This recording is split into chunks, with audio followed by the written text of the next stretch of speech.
Hello everybody, welcome back to Old Hickory's Canameds. It's been a little while since I've harvested my first organic grow. I wanted to go ahead and make a video recapping the experience and how that all turned out for me.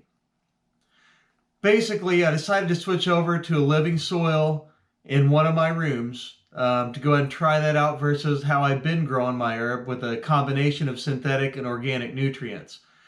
Now, in this particular room, I have a 6-foot by 4-foot flood table. Inside there, I took 3 2-foot by 4-foot Smart Pot tray liners and stuffed those inside the tray to go ahead and fill that up with my soil. Now, this is all underneath a combination of 2 315 watt ceramic metal halide lights and one 1000 watt double-ended metal halide or high pressure sodium, depending on whether I'm in veg or flower. I much prefer the ceramic metal halide lights. The double-ended high pressure sodiums are really just kind of left over from the way I used to grow my herb.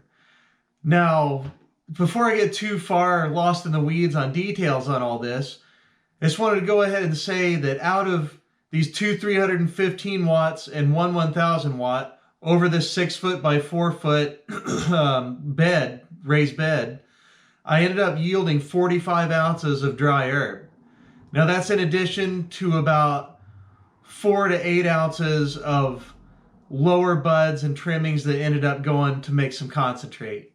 I felt like it was a pretty good number. You know, it's right at or above what I had been yielding, you know, as far as a combination of synthetic and organic fertilizers. Now, I've been growing herb indoors for about 10 years. I had a lot of experience, and enough experience to say that after my first crop of doing a living soil, that this is how it's going to be from now on. Let's go ahead and get into some more details on how exactly this grow went. You know, I transplanted plants into this room in, I believe it was early March, somewhere around March 14th. Now, they were very small clones that went in. I did 6 plants underneath these lights. I do 6 plants in each room because we can have 6 plants per patient as per our laws, you know, as a caregiver. And so that's my limit, you know, 6 plants in that room, and we'll harvest 6 at a time. Now, in these 4-foot by 2-foot beds, there are about 50 to 60 gallons of soil in each one, about 7 cubic feet. Now, in each of the 3 beds, well, let's put it this way. Between the 3 beds, I had 1,000 European nightcrawler worms that I'd added into the soil that I'd mixed up. Now, the soil that I mixed up, there was 12 pounds of fertilizer between the 3 beds, plus my minerals, my azomite, my green sand. You know, the biochar was very important in that mix.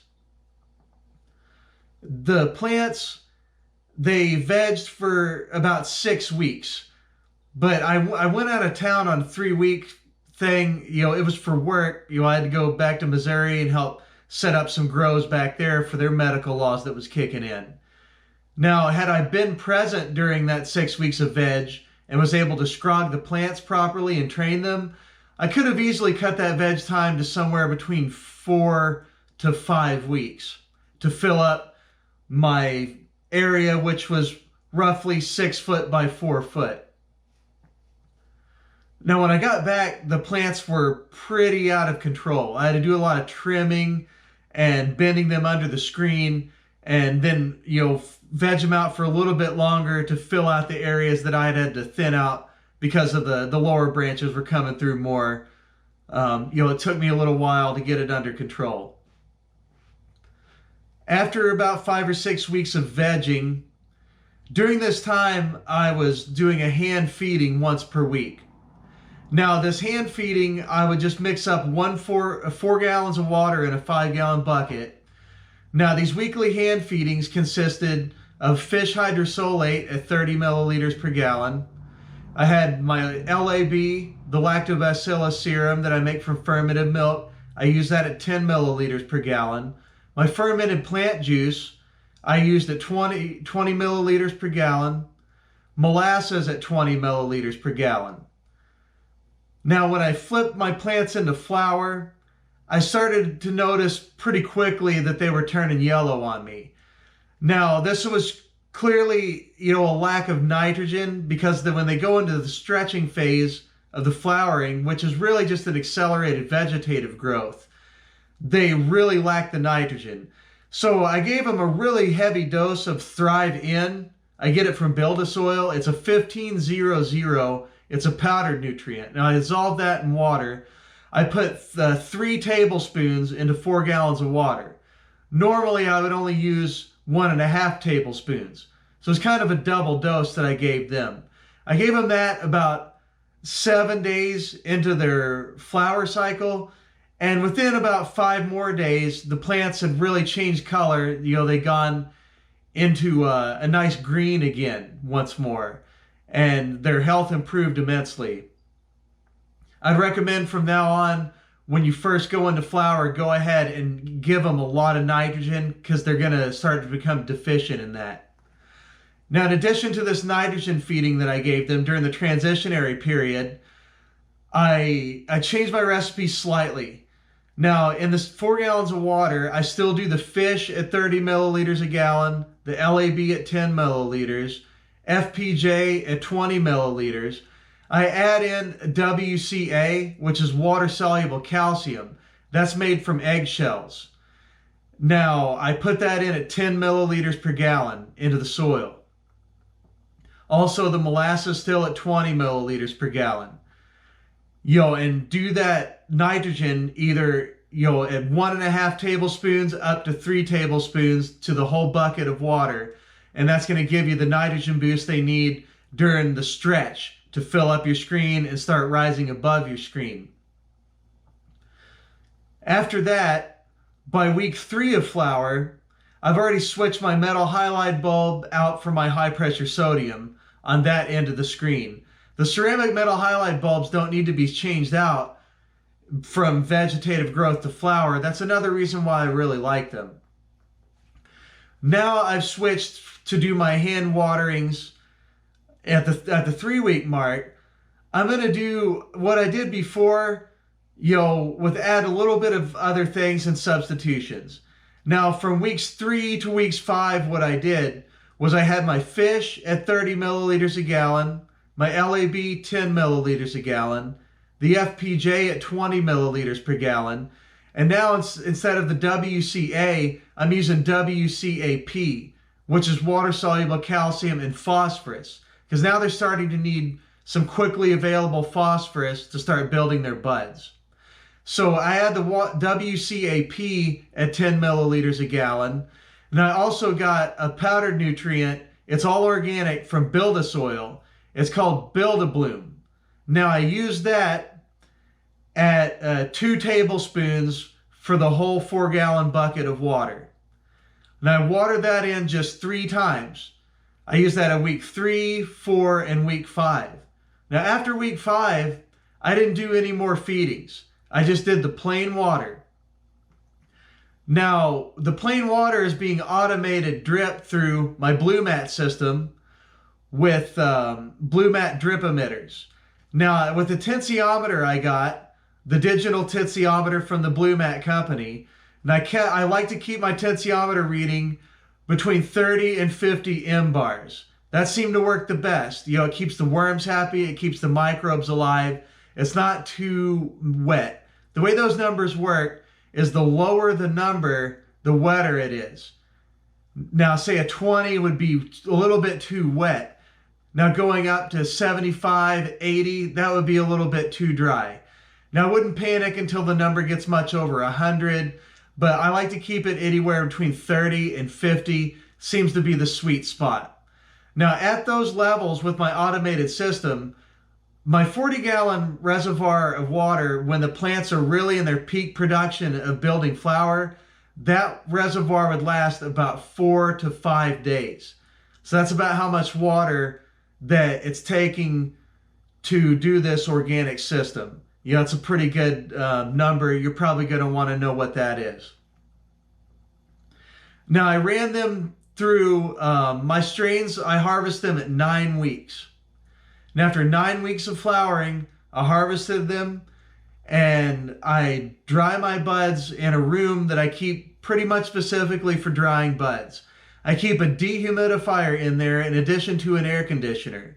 I keep my temperature in the room below 72 degrees, and I keep my humidity levels. The perfect humidity level is 60%. Try to keep it at 60% inside my drying room so that my buds take about 7 to 10 days to be able to be dry enough to snap a bud off of the main stem. That's when I know they're dry enough to trim and put into a jar. Now, after I had everything trimmed up and weighed, turned out I did have 45 ounces of herb. That is pretty good when you consider there's two 315 watt lights and 1,000 watt light. The 1,000 watt light was in fact dimmed down to 750 watts. So I was not running a full 1,000 watts. If anything, I yielded a little bit more herb out of the half of the screen that was under the two 315 watts. That had a little bit to do with the fact that 1/3 of my screen was a little bit short because those two plants were from a different strain. It was a strain that didn't grow as fast, so ultimately it didn't end up yielding as much. So I know that in the future, this room can end up yielding more than the 45 ounces. Now, at this point in time, I'm about 3 to 4 weeks in flowering with my next cycle. It's looking like it's going to do at least as good, hopefully maybe even a little bit better. After this cycle, well, here's the way it went. When I was 6 weeks into flower, I went ahead and took my soil samples and took them up to the university. It took about 3 weeks to get my results back, which is right about when I was harvesting, and it was perfect timing to see what I needed to add, what was potentially short nutrient-wise in my beds. It turned out that really nothing was short except for zinc and iron. Now, all my macro elements were either okay, high, or optimum, and even all of my micro elements, my copper, manganese, sulfur, all of the boron, all of that stuff was okay. The thing is, after the soil test was done, they pretty much said I didn't need to add anything else. So I didn't add anything else. I asked for results back on recommendations for growing hemp, since in most states growing hemp is legal, so they can give you good estimations on what you might need to add, N, P, and K wise to correct for deficiencies, or even with your microelements to grow a crop of hemp, which is the same damn thing as cannabis. So just tell them that you're growing some hemp. They'll be happy to help you out with some recommendations on that. Now, since nothing was needed, all I needed to do was top dress with some worm castings, spread my new cover crop seed, and then cover that with my straw mulch. After I transplanted my new plants, I didn't till the garden. It's a no-till system. So all I did was cut the old stalks flush with the soil. I went just right next to those, and I dug out a spot and planted my new plants just right next to where the old plants were growing. There's no need to remove your old root balls. There's no need to till up the soil. There's no need to disturb it. The preferable method in a no-till system is to just dig out your hole, plant your new plant in it, and then sow your new cover crop and mulch all around that. And you just keep doing that. Now, when I get to my 6-week mark again, I'm going to go ahead and send another soil sample off to the university and have it tested to see if, how much my plants have used, what my fertility levels are like. And we'll see how this goes. Maybe I won't have to add anything for yet another crop, which is a pretty good deal. With the living soil, you're not feeding a plant, you're feeding the soil. Now, the soil has a bank of nutrition in it that can grow an amount of plants that you can't even fathom. It's really crazy. It's almost like magic. Any technology that is advanced to a certain extent, will look like magic to someone that doesn't understand how it works. Well, this isn't technology at all. This is an ancient system that is millions of years old. And to us, even now with our technology, it seems like magic that this system can work. But the trick is you got to have worms in it. You know, for each one, for a 4x8 bed, you want about 4,000 to 5,000 worms. For each one of these 2 foot by 4 foot beds, you want about 1,000 worms. Now that is a red wiggler worms. You know, those are the preferable worm. But anyways, that is the numbers. Those are the numbers on the first organic crop to come out of this living soil.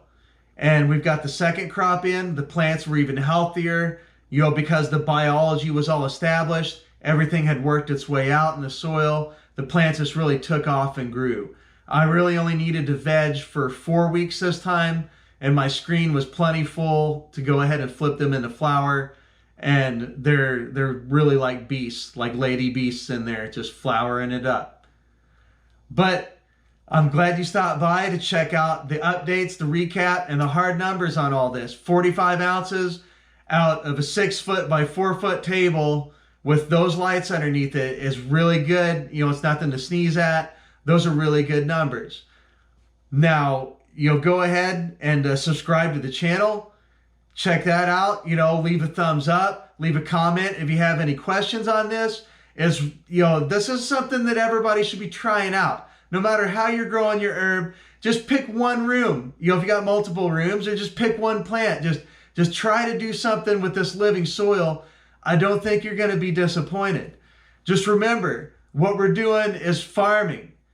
This is Old Hickory signing off, saying it's okay to be